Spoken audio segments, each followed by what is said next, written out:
안녕하세요. 위즈덤 리더입니다. 오늘 읽어드릴 지혜의 책은 조 디스펜자의 당신도 초자연적이 될 수 있다입니다. 저자는 23살 때 사이클 경기 도중 시속 90km로 달리는 차에 치이는 사고를 겪었습니다. 척추가 6군데나 부서지고 뒤틀려져 3일 안에 수술하지 않으면 평생 전신마비로 살아가야 한다는 경고를 받았지만 그는 고민 끝에 수술을 받지 않기로 결정하죠. 카이로프랙틱을 전공했던 그는 인간의 몸과 정신에 잠재된 자연 회복력을 알고 있었기에 스스로 자연 치유를 통해 극복하기로 결심한 것입니다. 그 후 그는 완전히 나은 자신의 모습과 완벽해진 척추를 상상하며 하루 3번 자기 최면과 명상을 반복했고 사고 발생 12주 만에 마침내 걸을 수 있게 되면서 모두를 놀라게 했습니다. 이 일생일대의 사건을 계기로 그는 본격적으로 뇌의 비밀을 파헤치기로 결심하고 지난 30년간 뇌신경과학자로서 양자역학과 후성유전학, 신경과학 등을 연구해왔습니다.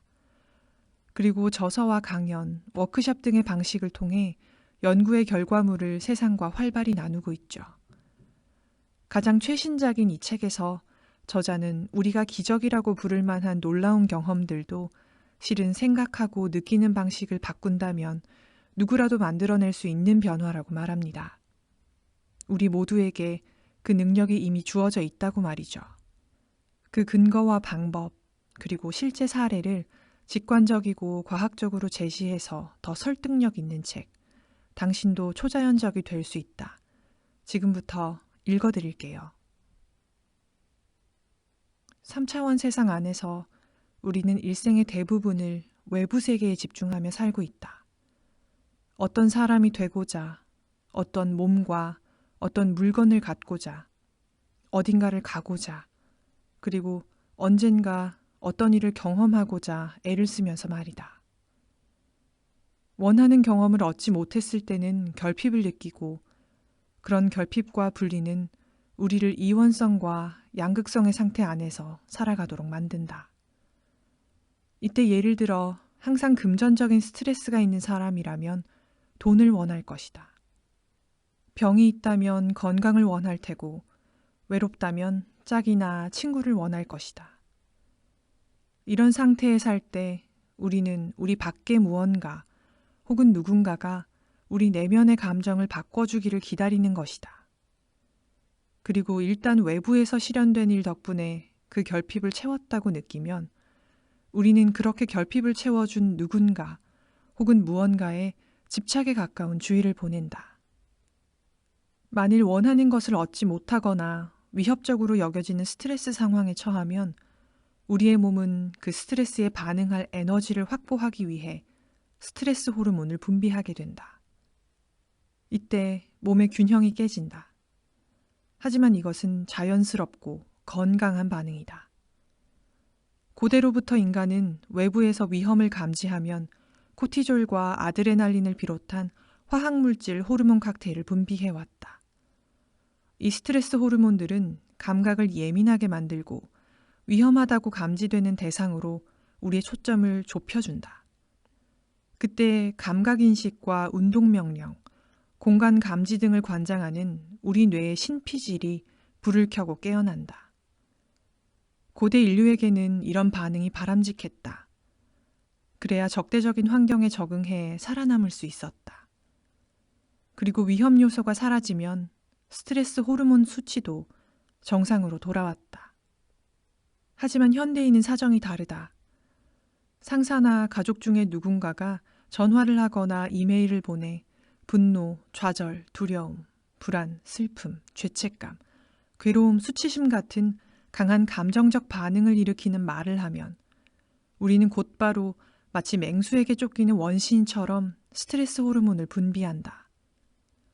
그런데 그 외부 위협이 좀처럼 사라지지 않기 때문에 스트레스가 야기하는 화학작용도 지속된다. 많은 사람들이 그런 흥분된 상태에서 대부분의 시간을 보내고 있는 게 현실이다.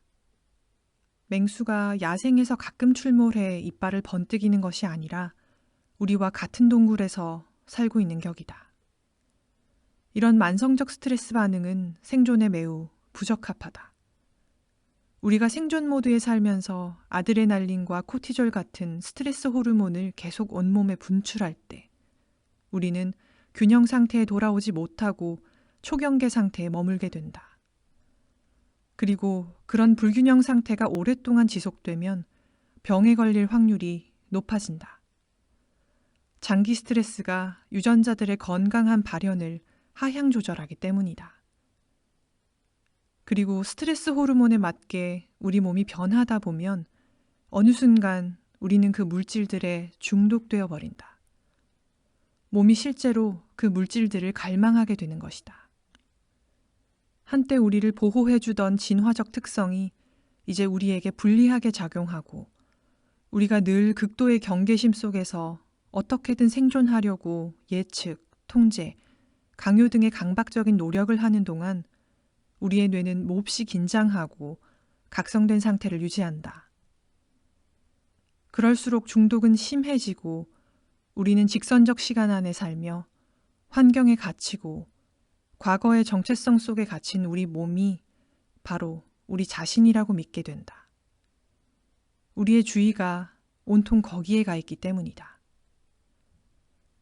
긴장 상태로 생존 모드에 살 때, 그리고 일과 뉴스, 가족, 친구, 이메일, 페이스북, 트위터로 계속 주의를 분산시킬 때, 우리는 이들 각기 다른 신경망의 불을 계속해서 켜고 있는 셈이다. 오랫동안 그렇게 불을 켜왔다면 습관적으로 초점을 좁히고 주의를 옮길 때마다 뇌에 구획이 지어져서 뇌의 여러 부분들이 일관성 없이 무질서하게 불이 켜지고 뇌가 매우 비효율적으로 작동하게 된다. 뇌가 최적의 상태로 작동하지 못하는데 우리가 최적의 상태로 살기는 어렵다. 세상에서 만나고 경험하는 모든 사람과 일, 장소에 우리는 감정을 갖는다. 감정이 경험의 화학적 잔여물이기 때문이다. 그리고 대부분의 시간을 스트레스 호르몬 중독 속에 살아간다면 우리는 어쩌면 비난에 중독되었음을 재확인하기 위해 상사를 이용하고 있을지도 모른다. 경쟁에 중독되었음을 재확인하기 위해 동료를 이용하고 있을 수도 있다. 괴로움에 중독되었음을 재확인하기 위해 친구들을 이용하고 미움 중독을 재확인하기 위해 경쟁자를 이용하고 죄책감 중독을 재확인하기 위해 부모를 이용하기도 한다. 페이스북은 불안감 중독을 재확인시켜주고 뉴스는 분노 중독을, 전 남편이나 전처는 원한 중독을, 돈 문제는 결핍 중독을 재확인시켜준다. 이렇게 온통 외부 세계의 사람, 대상, 일, 시간과 장소의 주의와 에너지를 쏟고 있다면 새로운 일, 새로운 관계, 새로운 재정 상태를 만들고 새 인생을 시작할 힘은 물론 아픈 몸을 낫게 할 에너지조차 남아있지 않을 것이다. 감정적 중독이 강할수록 외부 세계에 더 주의를 쏟을 것이고 우리의 창조적 에너지 대부분을 그것들에 줘버릴 것이며 매사를 늘 똑같이 생각하고 느끼게 될 것이다. 당신의 몸과 마음이 이미 아는 것, 즉 기지 안에 있다면 그 기지의 미래에 미지의 것이 들어설 여지는 없다. 게다가 생존 모드에 있을 때는 미지의 것 혹은 예측할 수 없는 것은 무섭게 느껴진다. 그래서 새로운 일이 일어나려고 할 때, 즉 뻔한 일상을 바꾸는 미지의 어떤 일이 일어나려고 할 때, 당신은 아마도 일상이 무너질 것 같은 불안감에 적잖이 불쾌한 기분이 들 것이다. 그런 일은 성가시고 귀찮고 불편하기 짝이 없다. 따라서 당신은 이렇게 말한다. 내일 얘기해요. 지금은 바빠요.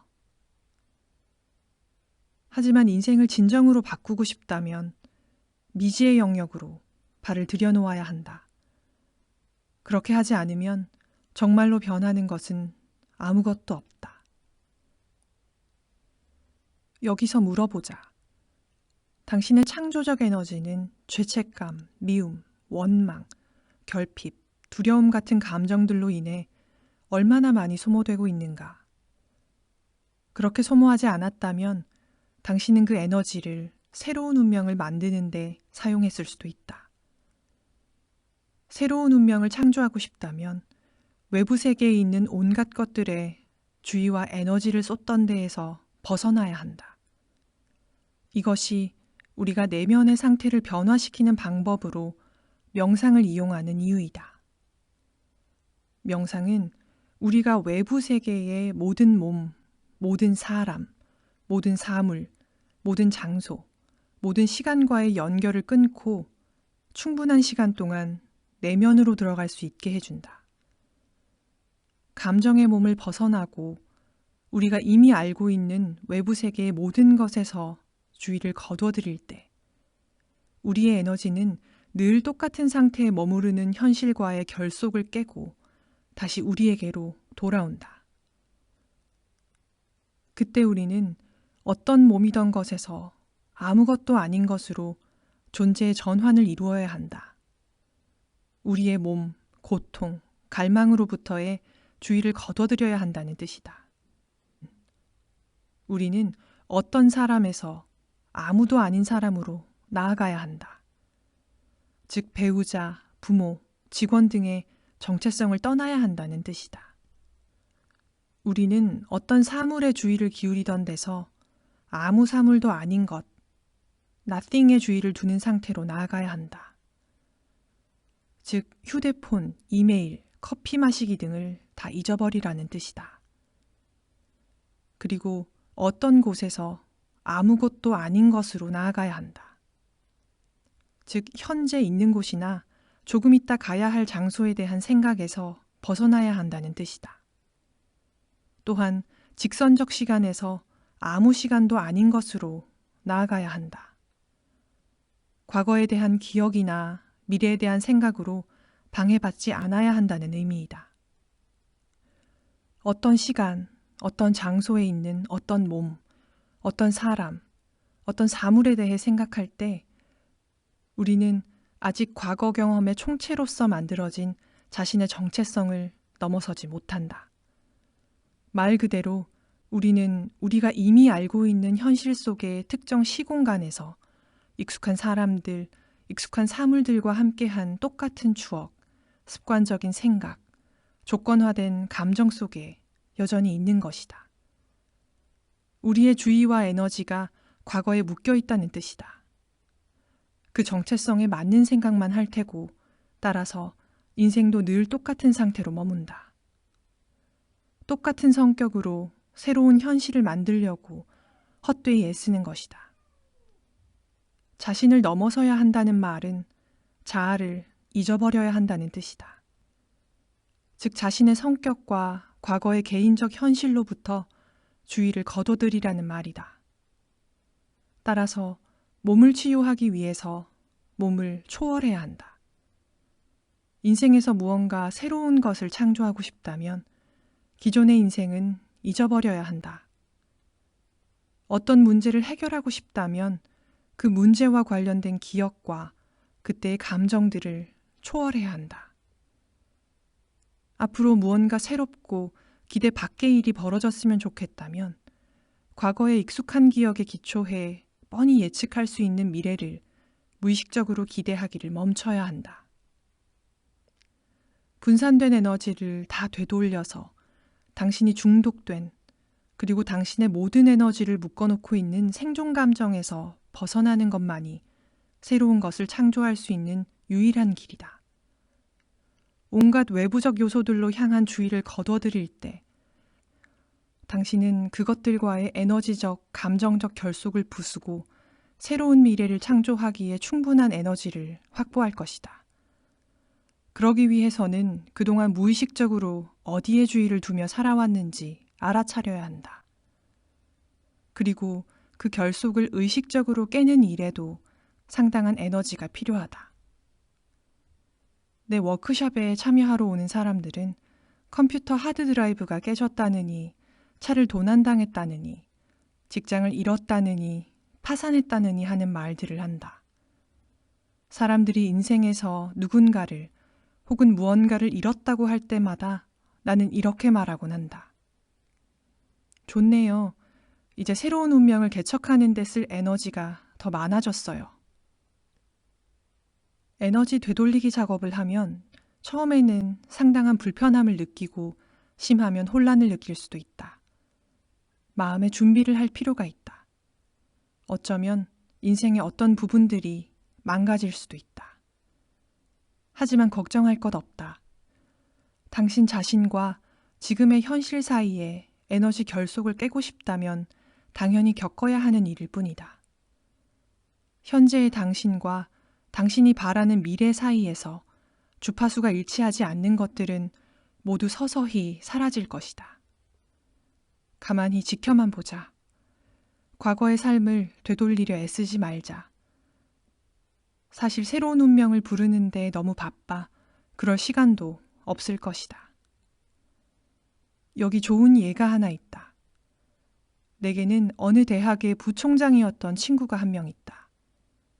내가 시킨 대로 명상을 3주 정도 하던 무렵 대학 이사회에 참석했다가 그 친구가 그만 해고 통지를 받았다.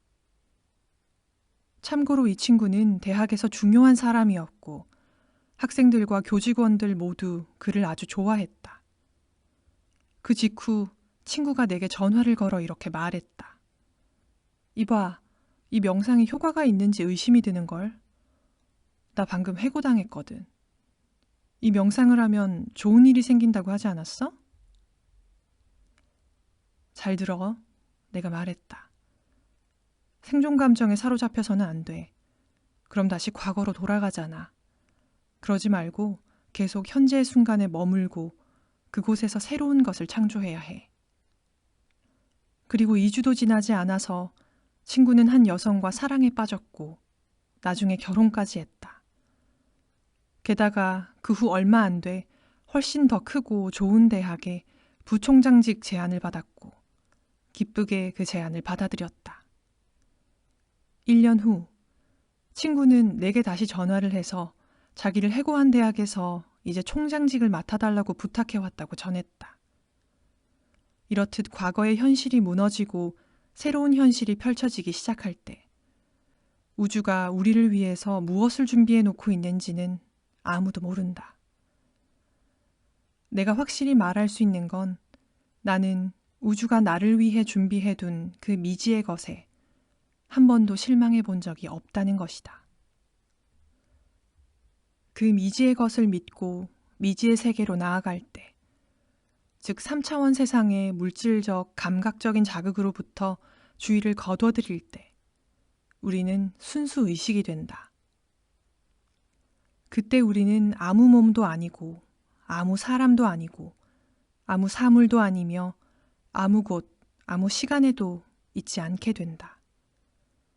우리의 몸, 정체성, 성별, 질병, 이름, 문제, 관계, 고통, 과거 등등과의 연결을 끊는 과정을 통해 그렇게 할 수 있다. 좁은 초점에서 열린 초점으로 나아가며 자아의 모든 측면을 포기하기 시작할 때 우리는 사람, 사물, 장소, 계획, 해야 할 일 등등의 외부 세계에서 벗어나고 우리의 주의를 에너지, 진동, 주파수, 의식의 내면 세계로 돌리기 시작한다. 눈을 감고 명상을 할 때 우리가 하는 일이 정확히 이것이다. 물질이 아니라 에너지, 공간, 정보, 가능성에 더 많이 주의를 보내는 것이다. 그리고 물질 영역보다 비물질 영역을 더 알아차리게 된다. 예측 가능한 기지의 것에서 에너지와 주의를 거둬들이고 예측할 수 없는 미지의 것에 에너지를 투자하는 것이다. 이때 우리는 모든 가능성이 존재하는 물질 너머의 세계, 양자장 또는 통합장과 연결되기 시작한다. 양자장은 모든 가능성이 주파수 혹은 에너지의 형태로 존재하는 무한한 영역이며 3차원 세상의 모든 것에 형태를 부여하는 사랑 가득한 지성 혹은 궁극의 원천이다. 3차원 세상이 물질, 입자, 사람, 장소, 사물, 대상, 시간 같은 예측할 수 있는 기지의 것들에 기반한다면 양자 세상은 빛, 주파수, 정보, 진동, 에너지, 의식으로 이루어진 예측 불가능한 미지의 차원이다. 이 순수 의식의 영역으로 들어가는 유일한 방법은 순수 의식이 되는 것뿐이다. 다른 말로 생각의 왕국에 들어가려면 생각이 되는 길밖에 없다. 하나의 의식이 되어 그 끝없고 광대한 공간으로 들어갈 때 그곳에는 어떤 몸도 사람도 대상도 장소도 시간도 없다. 그 대신 미지의 가능성들이 에너지로서 존재한다. 현재 순간에 빠져들어 이 영원한 공, 물리적인 것이라곤 아무것도 없는 이 무한한 정보의 장을 자각하게 되면 그리고 더 이상 어떤 몸도 어떤 사람도 어떤 일도 어떤 장소나 시간도 생각하거나 분석하지 않게 되면 우리의 뇌가 변하기 시작한다. 나눠져 있던 뇌의 부분들이 통합되어 일관성 있는 상태로 되어간다.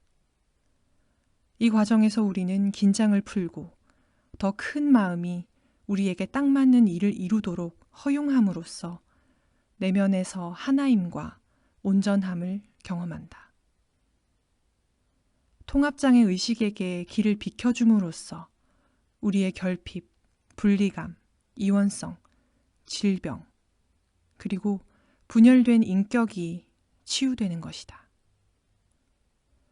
모든 가능성이 존재하는 양자장 속에 도달했다면 이제 어떻게 그 잠재성들, 그 비물질적 가능성들을 3차원 물질 세상 속의 현실로 바꿀 수 있을까? 그러려면 두 가지, 분명한 의도와 고양된 감정이 필요하다. 분명한 의도는 일관성 있는 뇌를, 고양된 감정은 일관성 있는 심장을 의미한다. 우리의 뇌와 심장이 질서와 균형 속에 하나가 될 때, 마음과 몸, 생각과 감정이 일관성 있는 에너지를 내보낼 때, 비로소 우리는 현실을 스스로 창조해낼 수 있는 것이다. 조금 더 구체적으로 살펴보자. 분명한 의도란 말 그대로 당신이 창조하고 싶은 것을 분명히 해야 한다는 뜻이다. 구체적이고 세세할수록 좋다. 멋진 휴가를 즐기고 싶다고 하자. 어디에 가고 싶은가? 무엇을 타고 싶은가? 누구와 가고 싶고 그곳에서는 누구를 만나고 싶은가? 어떤 숙소가 좋은가? 그곳에서 무엇을 하고 무엇을 보고 싶은가? 어떤 음식을 먹고 어떤 음료를 마시고 싶은가? 짐은 어떻게 싸겠는가? 집으로 올 때 무엇을 사가지고 오겠는가? 이 정도면 무슨 말인지 알았을 것이다. 상세할수록 좋다. 그리고 생생할수록 좋다. 당신이 원하는 모든 것들을 문자로 나열해보라. 분명한 의도를 가진 그 생각들이 바로 당신이 통합장 안으로 보내는 신호이다. 이제 당신은 그 의도에 사랑, 감사, 고무, 기쁨, 흥분, 경외, 경탄 같은 고양된 감정을 덧붙여야 한다. 의도한 일이 일어났을 때 느끼게 될 감정을 미리 느끼는 것이다. 고양된 감정이란 곧 진심 어린 감정이다. 감정은 움직이는 에너지이고 고양된 감정은 생존 감정보다 높은 주파수를 띈다. 그러므로 변화를 이뤄내고 싶다면 예를 들어 죄책감, 고통, 두려움, 분노, 수치심, 무가치함 같은 감정을 넘어서고 싶다면 그보다 더 큰 에너지 수준에서 그 작업을 해야 한다. 실제로 우리가 느끼는 낮은 진동의 에너지는 우리가 원하는 미래의 꿈을 담아낼 수 없다. 그저 그 제한된 감정들에 상응하는 의식의 수준 정도만 담아낼 뿐이다. 그러므로 더 이상 제한 없이 뭔가를 하고 싶다면 그 제한된 느낌에서 벗어나는 것이 좋다. 자유를 원한다면 자유를 느껴야 한다. 또 진정한 치유를 원한다면 온전한 에너지를 먼저 느껴야 한다. 감정이 고양될수록 우리는 더 큰 에너지를 방출하게 되고, 그러면 이 물질 세상에 더 큰 변화를 가져올 것이다. 우리의 에너지가 크면 클수록 우리는 더 빨리 원하는 인생을 실현할 것이다. 두려움이나 결핍을 느끼면서 머리로만 억지로 풍요롭다고 생각해서는 원하는 결과를 얻을 수 없다. 변화는 오직 생각과 감정 상태가 가지런히 정렬될 때에만 일어나기 때문이다. 원하는 것은 뭐든지 마음껏 생각할 수 있지만 그에 상응하는 느낌이나 감정이 없다면 우리 몸은 그 메시지를 이해할 수도 느낄 수도 없다. 그래서 기진맥진해질 때까지 나는 두렵지 않다라고 긍정 문구를 반복할 수는 있어도 당신이 실제로 느끼고 있는 것이 두려움이라면 나는 두렵지 않다는 생각은 결코 뇌관 이상을 통과하지 못한다. 당신이 원하는 새롭고 구체적인 운명에 대한 신호를 몸과 자율신경계로 보낼 수 없다는 말이다. 느낌이 감정적 에너지를 만들고 그 에너지가 자율신경계를 자극해 새로운 운명을 만든다. 감정이 없다면 뇌와 몸 사이, 즉 건강에 대한 생각과 건강에 대한 느낌 사이가 불통인 채로 남을 것이고 당신은 새로운 존재 상태를 구현할 수 없다. 당신의 생각과 감정 에너지가 통합장 속에 이미 존재하는 어떤 잠재성과 진동이 일치할 때 당신은 그 새로운 경험을 당신 쪽으로 끌어오기 시작한다. 당신 스스로 원하는 미래를 끌어들이는 소용돌이가 될 때 그것이 당신을 발견할 것이다. 그러므로 원하는 것을 실현하기 위해 애를 쓸 필요가 없다. 뭔가를 얻으려고 어디를 갈 필요도 없다. 당신은 순수한 의식이 되어 당신의 에너지를 바꾸기만 하면 된다. 그렇게 통합장에 주의를 기울일 때 통합장을 자각하고 알아차리고 경험하고 느끼고 그것과 교류하고 매 순간 함께 할 때 통합장이 우리 현실에 나타나 우리 일상에서 펼쳐지기 시작한다. 뜻밖의 일, 동시성, 기회, 우연의 일치, 행운, 적절한 순간에 적절한 장소에 있게 되는 것, 경우의 순간 같은 미지의 형태로 말이다. 기지를 버리고 미지로 나아간다는 것은 머리와 가슴을 열고 가능성을 믿는다는 것은 수천 년 동안 유전적으로 굳어온 우리의 생존 특성들을 거스르는 일이다. 또한 수십 년 동안 당신이 자동으로 해온 행동, 무의식적인 습관, 반사적인 감정 반응, 굳어진 태도를 거스르는 일이 처음에는 당연히 부자연스럽게 느껴질 것이다. 그러나 자신의 틀을 떨치고 나오는 존재는 누구든 미지의 것이 주는 불편함과 불안함을 느낄 수밖에 없다. 성장하고 싶다면 불편함은 늘 겪어야 하는 일이다.